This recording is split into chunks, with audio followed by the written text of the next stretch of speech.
Tu as triché à l'école pour avoir le diplôme. Tu dois rendre le diplôme et recommencer l'école. Dans l'exercice, il est question de déterminer la formule brute de A. Et on a dit que A, c'était un hydrocarbure non cyclique qui décolore l'eau de brome, un élément important, qui décolore l'eau de brome et qui a pour densité D égale 1,44.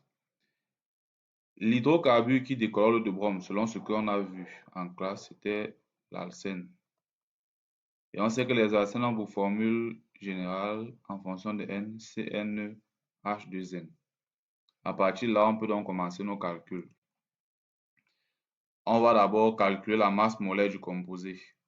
Masse molaire du composé égale à, on connaît la formule par rapport à la densité 29D, ce qui va donc faire 29 fois 1,44, qui va donc nous donner 41,76 grammes par mol. Ensuite, on va maintenant faire comme si on voulait calculer la masse molaire de ce composé-ci.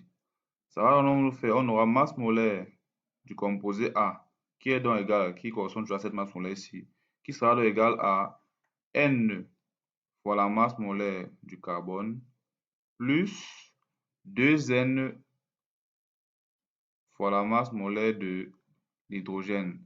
On nous a donné la masse molaire du carbone, c'est 12, et celle de l'hydrogène, c'est 1. Donc on peut remplacer ici, on aura 40M égale donc à masse molaire du carbone 12. Donc on aura ici 12N plus masse molaire de l'hydrogène 1 plus 2N.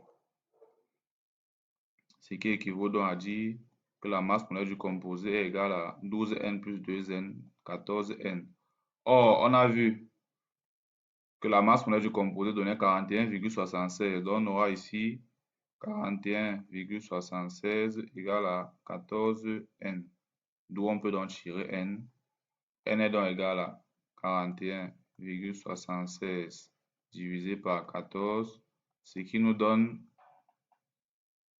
approximativement 2,98. Donc, on peut dire que N est sensiblement égal à 3.